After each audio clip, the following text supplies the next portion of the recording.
Parece que sí. Muy bien, estamos con Ángel Peña en una entrevista en pleno mes de agosto, en plena canícula, que no tiene nada que ver con la temporada de Navidad, pero somos así los belenistas. A 10 de agosto de 2022. Buenos días, Ángel. Buenos días, Jordi. Muchas gracias por aceptar este reto que para mí también es nuevo, pero es una manera también de difundir cosas que pueden interesar a nuestros colegas belenistas, historiadores del arte y antropólogos, entre otra mucha gente. Creo que valía la pena entrevistarte a ti por todo lo que has aportado, todo lo que estás aportando al mundo del belenismo y tu perspectiva. Vamos primero a presentarte un poco para que la gente que no te conoce te conozca un poco más y los que te conocen un poco amplíen sus conocimientos. Eres doctor en Historia del Arte por la Universidad Autónoma de Madrid en 2017. Ah, nos doctoramos el mismo año, curiosamente, ¿eh? No me había dado cuenta hasta que me pasaste el currículum. Como campo de investigación, te centras en la imagen religiosa en la Edad Moderna, en sus usos y funciones cultuales, la clausura femenina, la Navidad y el Belén. En la actualidad, eres miembro del proyecto de investigación I+D, Mulier Fortis, Mulier Docta, hibridismo literario y resistencia en las comunidades carmelitas posteresianas siglos XVI y XVII de la Universidad Complutense de Madrid, en la que trabaja sobre la celebración de la Navidad en el Carmelo Descalzo.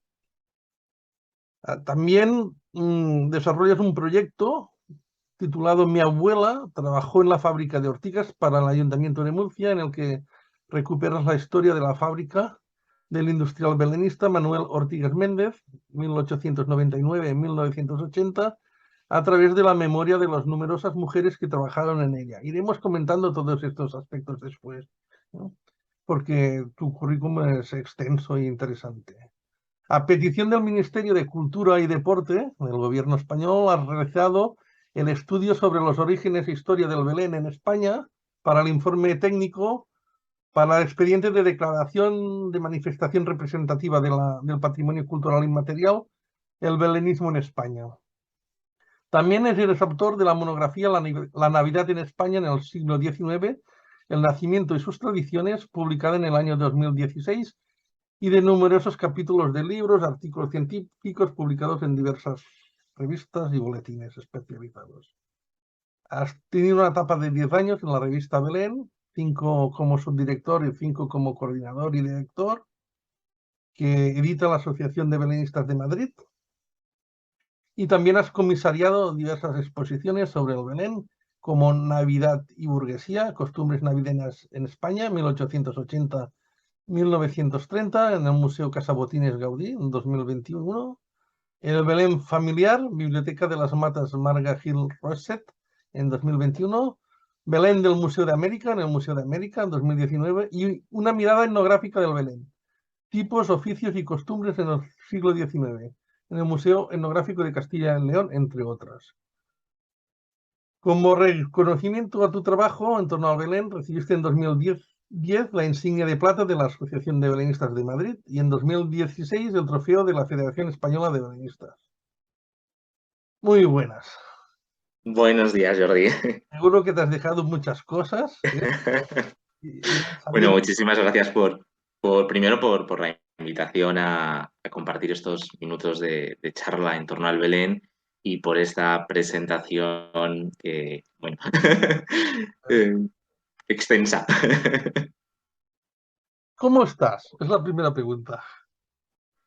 Bien, la verdad, un poco cansado porque aunque estamos en verano, pues la verdad es que están siendo días de mucho trabajo, entregando artículos, textos que tenía pendientes, comunicaciones para congresos, proyectos expositivos, terminando de cuadrar presupuestos, fichas de catálogos, selección de piezas, medidas, tasación para seguros. Entonces está siendo un julio y agosto bastante intenso, la verdad.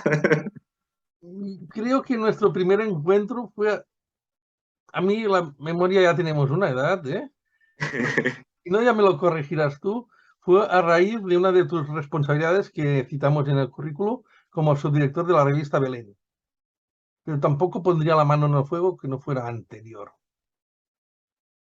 Bueno, sí que teníamos el uno conocimiento del otro, nos habíamos leído, yo seguía vuestros blogs, vuestras publicaciones, me parecía muy interesante todo lo que venías desarrollando y trabajando.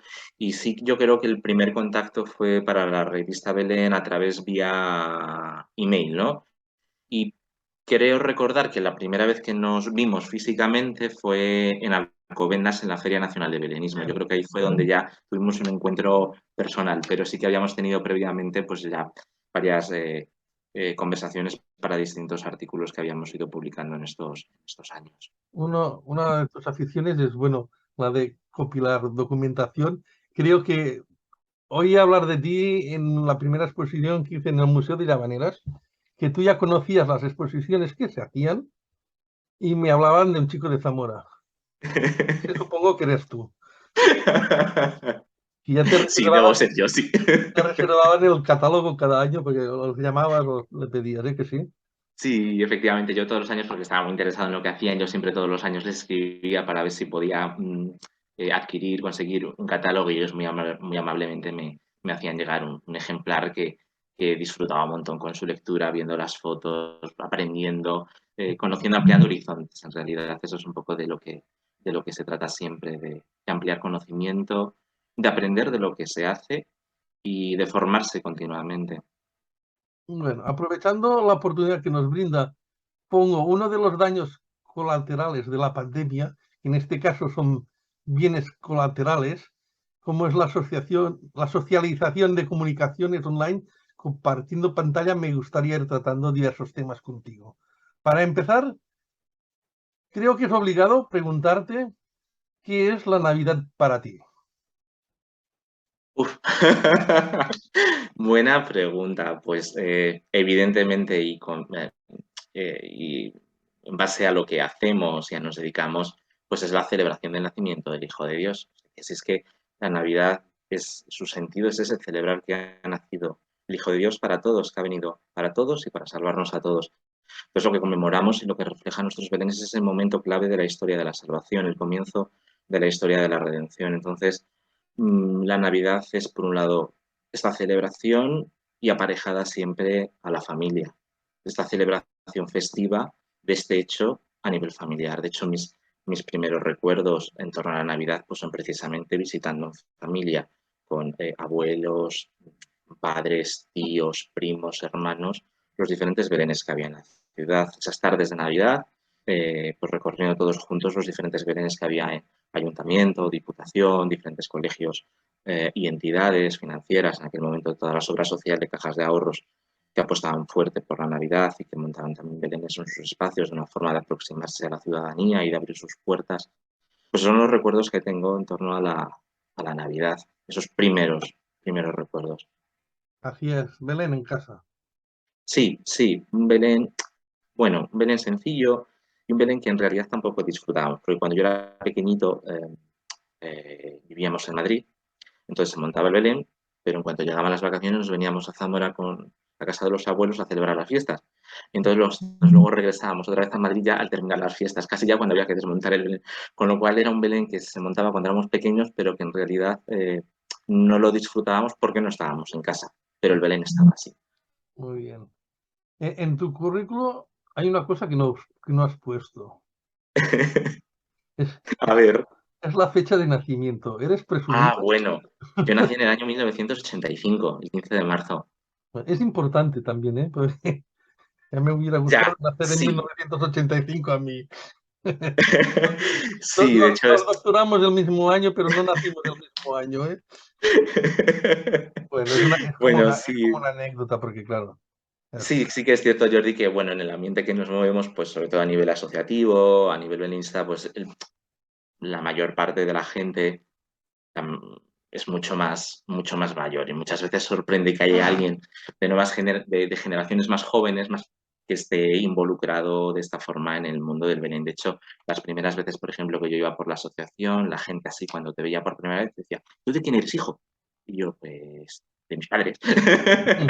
Porque claro, siempre asociaban que si eras joven y estabas por ahí es que tu padre, tu madre, alguien de tu familia tenía que ser también miembro de la asociación, no que llegaras de repente como por generación espontánea, sino que alguien te tenía que haber llevado, ¿no? Eso sí que tienes razón en ese sentido que... Sí, no entraremos ahora aquí a hablar de esta problemática de la gentrificación de las asociaciones, que a nivel de patrimonio material es común en toda España, porque nos encallaríamos aquí, tampoco veo muchas soluciones, hay focos muy puntuales que no tienen tanto este problema, pero es un problema muy generalizado.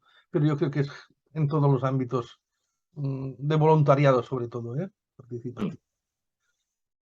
Me parece, como autor de la monografía La Navidad en España en el siglo XIX, Nacimiento y sus tradiciones, en la dedicatoria quiero leer, es que es este libro, para la gente que no lo conozca, ya tarda, me escribiste: la Navidad vivida, sentida y celebrada por los que nos precedieron.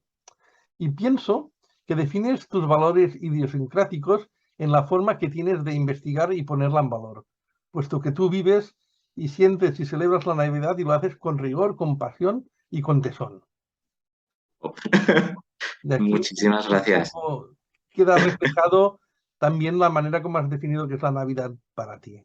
Me parece un libro extraordinario y desde un punto de vista poco frecuente, ya que hablas de los nacimientos, pero sobre todo de las costumbres y tradiciones a su alrededor. Mercados, visitas, talleres poco conocidos, oraciones en torno al nacimiento, la fiesta de Reyes, etc. Es es sorprendente, sobre todo, creo que por que tu formación académica es de historiador del arte y esta perspectiva que tú pones aquí es más antropológica. Sí, sí, en realidad eh, mi formación académica es como historiador del arte, pero el trabajo que llevo desarrollando tanto para mi tesis doctoral como para estas investigaciones tiene mucho más que ver con antropología, con aspectos antropológicos que con historia del arte, en tanto en cuanto que me interesan muchísimo los usos y funciones de las imágenes, ver cómo las obras no son un objeto aislado, sino que forman parte de un grupo y cómo ese grupo hace uso de él y se siente identificado con él mismo. Y en este caso, el Belén es un claro ejemplo de ello. El nacimiento del Belén en las casas no era simplemente un elemento decorativo, sino que era el centro de la fiesta y el receptor de una serie de prácticas de carácter material e inmaterial que hacían que durante el tiempo que estaba montado en los hogares fuera una obra viva, que fuera un elemento en el cual todo girase, ¿no? Lo que comentabas, pues muchas personas durante el tiempo que estaban montado en casa se reunían a rezar el rosario delante de Belén, había otra serie de prácticas de carácter inmaterial, una serie de prácticas también ligadas más a los niños, como el hecho de jugar con las propias piezas, de convertirse en sus compañeros de juegos, el hecho también de aproximar día a día a los Reyes Magos hasta el portal de Belén, el hecho de cantar y celebrar de forma festiva la Navidad interpretando villancicos delante del Belén, que unía a la familia. Pues ahora todo eso hacía que el Belén fuera algo protagonista de las fiestas de Navidad en los hogares. Eso era lo que quise transmitir y contar en el libro, ver cómo, primero, la Navidad es una fiesta para mí sobre todo familiar. Mm. Y todas estas actividades, muchas de ellas se hacían también en familia. A las ferias acudían familia. El montaje del nacimiento en el hogar era también una labor familiar. Todas estas prácticas, evidentemente, aglutinaban a la familia y, por lo tanto, los unían y cohesionaban en torno al Belén. Y esa era la idea y era el hilo conductor que queríamos emplear en el libro.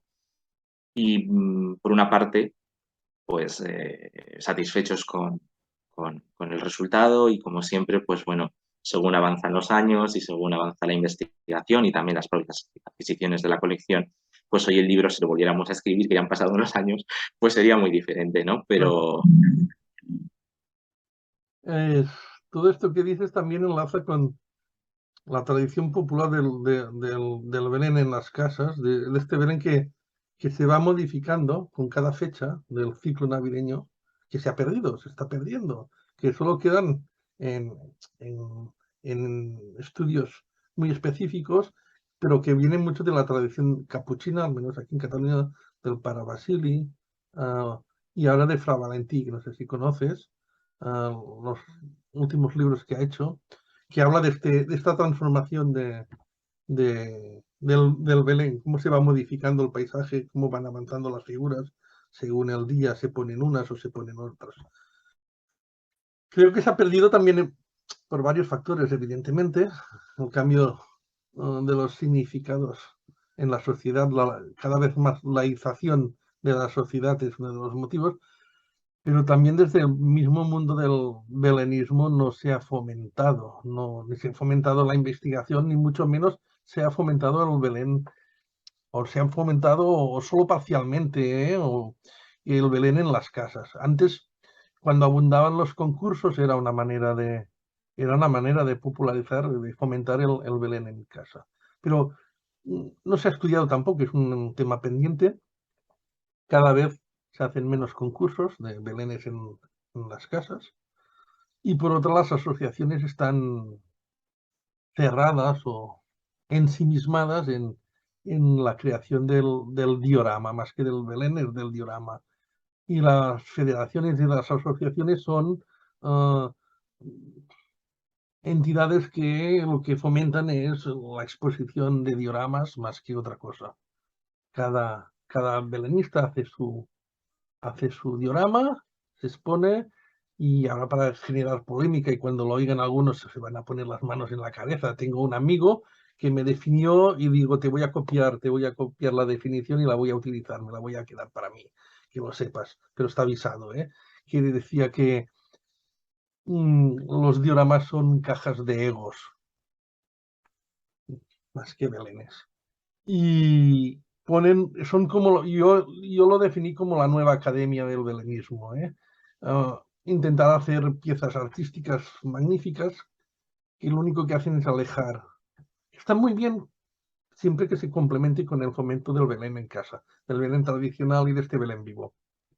Pero claro, ponen una serie de normas artísticas complejas, cada vez van a hacer más filigranas, yo creo que se ha llegado a la máxima perfección, pero esto pasa como en el arte, ¿no? El nivel del hiperrealismo ya se ha superado y hace falta buscar nuevas,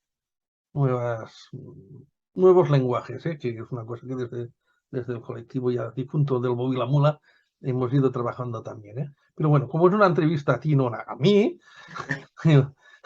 no sé qué te parece todo esto que te he comentado.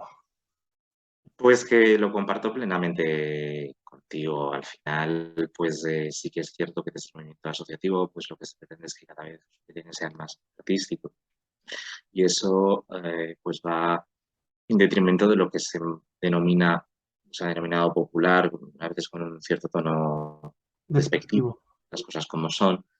Pero claro, lo que no se puede pretender es que todo el mundo tenga las mismas habilidades, conocimientos, destrezas y lo que es un Belén para montar en una institución pública, que van a ver miles de personas, tenga que tener su reflejo en los hogares a pequeña escala. Es que no es el objetivo. De hecho, en ese sentido, si vemos las fotografías, los grabados del 19 y de inicios del 20, ya está. Podríamos hablar de los belenes de los hogares hasta los años 60, 70, vemos que eran cosas muy sencillas, porque el objetivo era que eso lo pudiera hacer cualquiera.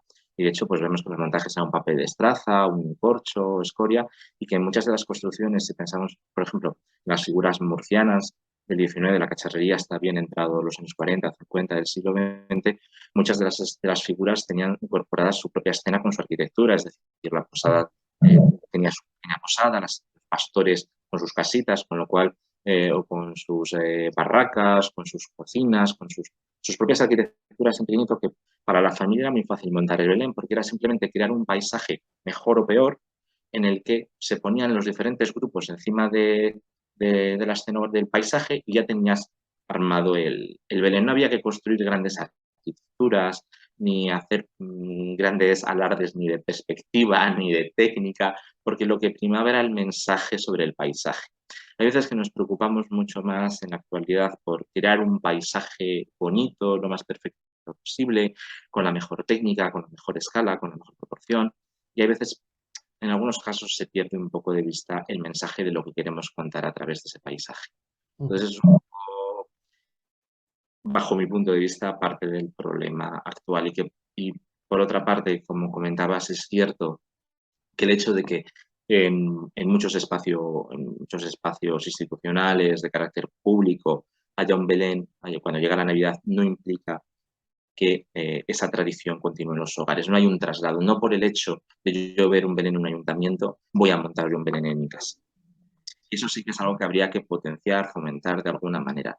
Y hay veces que digo que, mira que yo soy también un coleccionador y recogedor de todo lo que se edita en papel, pero hay muchas veces que digo, si es que en realidad yo creo que, por ejemplo, en algunos casos, cuando se edita un folleto de un Belén, que digo, si es que yo creo que esto que estamos gastando en papel y en editar un folleto con un texto de escribir brevemente lo que es el Belén, yo creo que digo, si este dinero y estos recursos los dedicáramos, por ejemplo, a editar un Belén recortable, que le diéramos a todos los niños que pasan por la exposición o por el Belén, digo, por lo menos algunos de ellos, cuando lleguen a sus casas, seguro que lo recortaban y lo montaban. Con lo cual, algo habríamos hecho por difundir el Belén en los hogares sin gran esfuerzo tampoco por nuestra parte.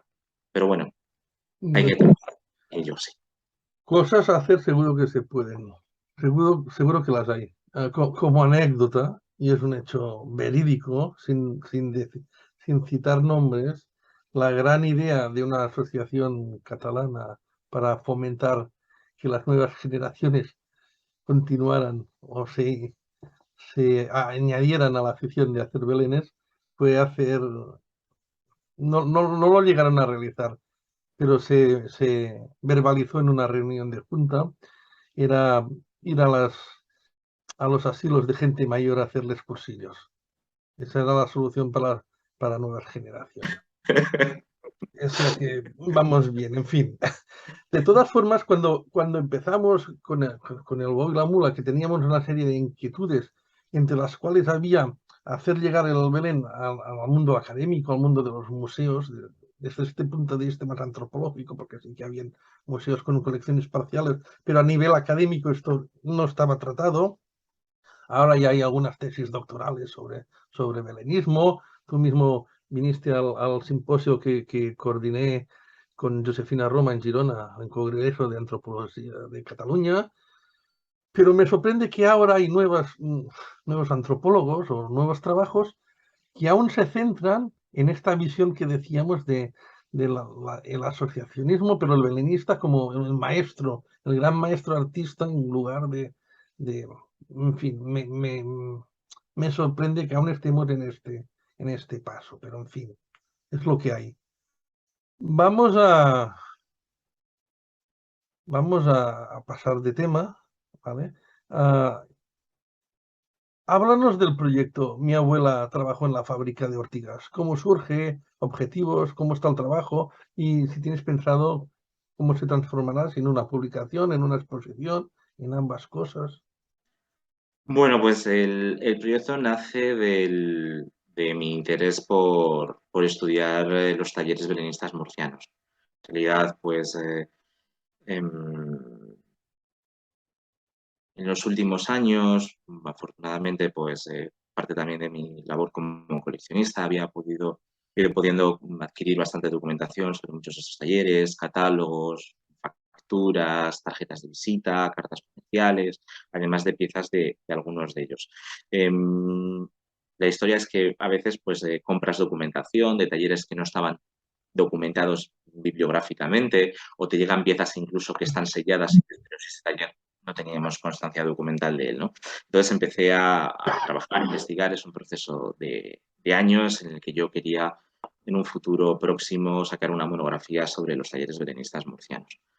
De repente, pues surge en esa época precisamente de pandemia un proyecto del ayuntamiento, una convocatoria cultural, de reactivos culturales para fomentar la creación, la investigación y reactivar la cultura en estos tiempos. Dentro de esta línea, el Ayuntamiento de Murcia crea una convocatoria más específica para investigación y creación, que son los que ellos llaman tubos de ensayo. Yo presenté un proyecto para esta convocatoria.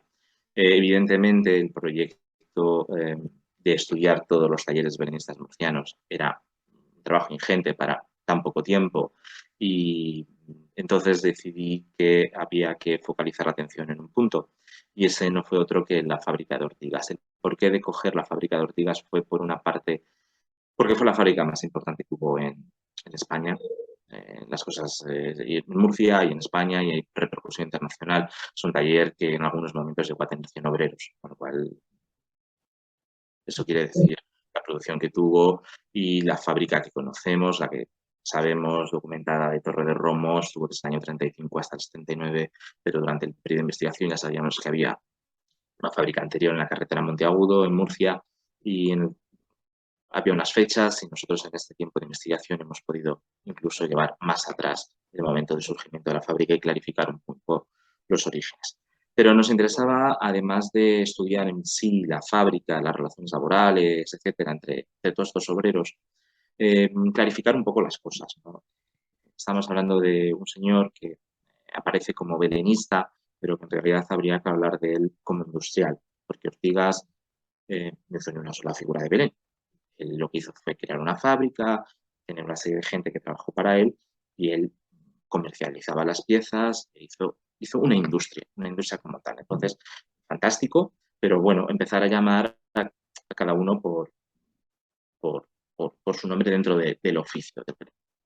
Y lo que me interesaba especialmente dentro del proyecto era lo que comentabas, destacar la participación de las mujeres en la fábrica y contar la historia de la fábrica. La fábrica cierra en el 79, con lo cual ya han pasado casi algo más de 40 años. Bueno, ahí andamos. Y lo que queríamos era que recuperar la memoria antes de que se acabara perdiendo. Localizar las últimas personas que permanecen vivas de ese tiempo en la fábrica, y poderlas entrevistar y recoger sus testimonios, que nos contaran sus vivencias, sus historias, sus modos de relacionarse, de trabajar, sus recuerdos, su día a día, lo que supuso para ellos, cómo lo veía la gente que tenían alrededor, un poco la intrahistoria de la fábrica, aquello que normalmente no se suele contar, su tiempo fuera de la fábrica, pero con las personas de la fábrica, ver las relaciones que se tejían entre los distintos trabajadores. Y la verdad es que el proyecto, pues estamos muy contentos con él, por la labor que hemos hecho de trabajo en archivo, tanto en el archivo municipal de Murcia, en el archivo de la región, en diferentes talleres, algunos artesanos que en su momento trabajaron en la fábrica de Ortigas cuando eran jovencitos, que con el cierre y algunos incluso antes decidieron instalarse por su cuenta, pues nos han proporcionado material gráfico, sus testimonios, sus recuerdos, y gracias a ellos, a Mónica Pérez del taller de Rogelio, pues pudimos al final contactar con algunas de las trabajadoras de las pintoras de la fábrica, con Fina y Angelita, que son dos de las personas que entrevistar y grabar para este proyecto. ¿Cómo se va a materializar esto? ¿En qué estamos trabajando realmente para difundir y acercar la historia de la fábrica como parte del tejido de la ciudad, del tejido industrial y del tejido artesanal y de la presencia en la propia ciudad? Es crear un pequeño audiovisual que es en el que se insertarán fragmentos de estas entrevistas, de estos testimonios en primera persona, de estos recuerdos, con documentos, con fotografías, con una voz en off que encarnara ese personaje, que el proyecto es mi abuela, trabajó en la fábrica de Ortigas, porque lo que queríamos era, bueno, el proyecto lo que decíamos era crear un personaje, que en este caso es mi abuela, que es cierto, ella no trabajó en la fábrica de Ortigas, pero era encarnar en este personaje a todas aquellas mujeres que pasaron por la fábrica y que nos contaran la historia de la fábrica a través de ellas, no tanto del industrial como tal, sino la visión desde los obreros, desde dentro de la fábrica, de las trabajadoras, y recuperar su parte de historia, porque un hecho que es así. El año pasado ya para la revista Anunciata publicamos un pequeño artículo que fue una llamada de atención, una reflexión, unas reflexiones en voz alta, por así decirlo, sobre artesanas belenistas olvidadas, ¿no? Que hay muchas mujeres que forman parte de la historia del Belén que permanecen en el olvido. Y en el caso de estas mujeres lo que nos interesaba era rescatar su historia y ver también cómo cómo eran las relaciones laborales, ¿no? Me refiero, hay una cuestión importante que es los hombres, los vaciadores dentro de la fábrica, pues todavía estaban años y años y eran los mismos. Si ves las fotografías, ves que hay gente mayor. Sin embargo, en el caso de las mujeres, dentro de la fábrica de ortigas y otros talleres belenistas, entraban muy jovencitas, 14, 16 años a trabajar y muchas de ellas, en cuanto se casaban, 18, 19, 20, abandonaban, dejaban ya el trabajo. Con lo cual, en el caso de Angelita y Fina, de las dos pintoras que hemos podido entrevistar, ellas decidieron no casarse. Entonces, una de ellas, Angelita, entró a trabajar en la fábrica en 1961 y estuvo hasta el año 79. Y Fina entró en el año 63 y estuvo al 79. Son dos casos excepcionales en cuanto a años de trabajo, con lo cual tienen mucha memoria y saben mucho lo que pasó dentro de la propia fábrica, desde los momentos de auge, de mucha producción, hasta los momentos finales de crisis en la que tiene que cerrar. E incluso nos contaban como alguna señora, alguna mujer que se quedó viuda con hijos, pues fue en el momento que retornó otra vez a la fábrica para continuar trabajando. Estas cosas normalmente no se cuentan, ¿no? Cuando uno analiza o estudia los talleres belenistas, las industrias, las fábricas, hay mucha parte humana, por así decir, nos centramos en que si el pastor, cómo va vestido, si la producción era palillo, molde o retocado o no sé qué, pero esta parte un poco más de vivencial, cómo se hacían las cosas, de quién intervenía en el proceso, de quién era el modelista, de quién era la persona que estaba en el taller haciendo según qué cosas, de cómo está, del propio taller, incluso de los propios espacios. Muchas veces conocemos la producción, pero no sabemos cuál era el ambiente, el espacio en el que se hacía. Con lo cual también parte del proyecto ha sido recuperar fotografías en su mayor parte inéditas, porque han salido de los álbumes de los propios trabajadores, de cómo era la fábrica interiormente. Bueno, me alarga. Lo que decía, eres un antropólogo más que un historiador del arte. Sí. Está clarísimo. Te equivocaste de Tendré carrera. que sacarme la titulación, sí. Bueno, no hace falta, con tus conocimientos y tu metodología, no hace falta ya la titulación, ya te convalidamos, ¿eh? Tengo ganas ya de ver el audiovisual, espabila, ¿eh? Cuando acabemos la entrevista ves a trabajar, ¿eh? No te pares. Sí, sí, de hecho tiene que estar, bueno, este año tiene que estar y lo que comentábamos, pues bueno, posiblemente nosotros mayores del proyecto, ¿no?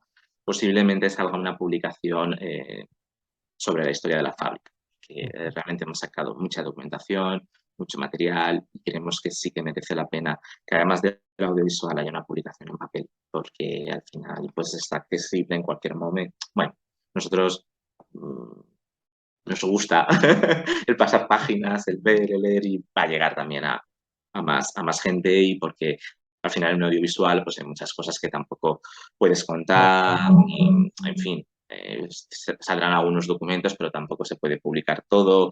Bueno, es una cosa más divulgativa que no científica. Tenemos 3 minutos de... Si no nos deja continuar, si no volveríamos a conectar, ¿eh? Vale. No sepas, ¿de acuerdo?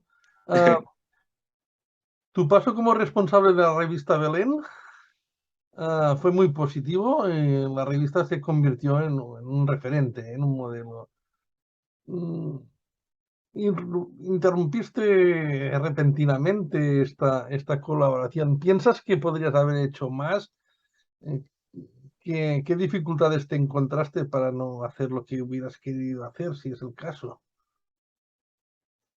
Bueno, ¿siempre se puede hacer más? Sí.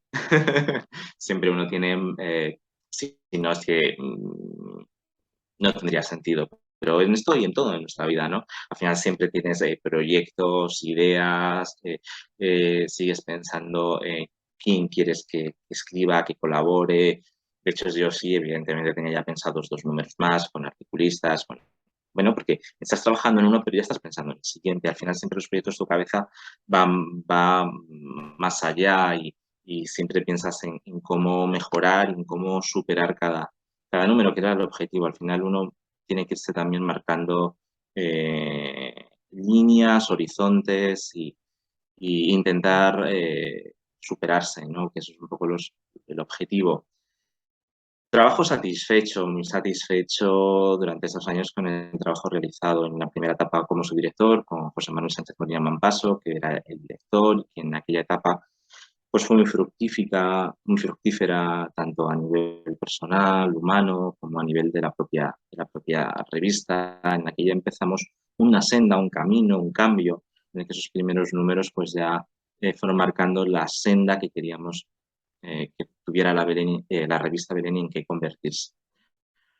Cuando yo asumí la dirección, pues seguimos en esa línea, solo que bueno, pues cada director va dejando su impronta, su forma de ver las cosas, hubo algunos pequeños cambios, sobre todo de tipo visual, fuimos trabajando en ello, en mejorar tanto el aspecto del contenido como de su presentación, de la gráfica, porque muchas veces pues también es tan importante lo que cuentas como cómo lo cuentas y cómo lo presentas, ¿no? Al final pues queríamos que la revista tuviera calidad en cuanto a articulistas, pero también en cuanto a su presentación, ¿no? Que fue una revista atractiva en todos los sentidos. Para mí como director y bueno, para todo el equipo que formamos parte de la revista, el consejo editorial, pues la verdad es que fueron años satisfactorios en cuanto al trabajo realizado, y a la repercusión del mismo, no tanto a nivel asociativo, sino como a nivel externo, en el mundo federativo, en el mundo académico. Eran muchas las personas que nos valoraban muy positivamente, en el sentido de que querían colaborar en Belén. Al final no hay cosa que más te enorgullezca que decir que estás trabajando en algo y que la gente quiera ser partícipe de ello. Sobre todo cuando estábamos hablando de una publicación eh, altruista, que creo que no había ningún tipo de compensación económica de ningún tipo, que todas las personas que colaboraban y que daban su trabajo, su esfuerzo y que aportaban su nombre lo hacían a cambio simplemente de unos ejemplares de la publicación. Me refiero que al final eso, la revista también es lo que es, por una parte por el equipo que estaba al frente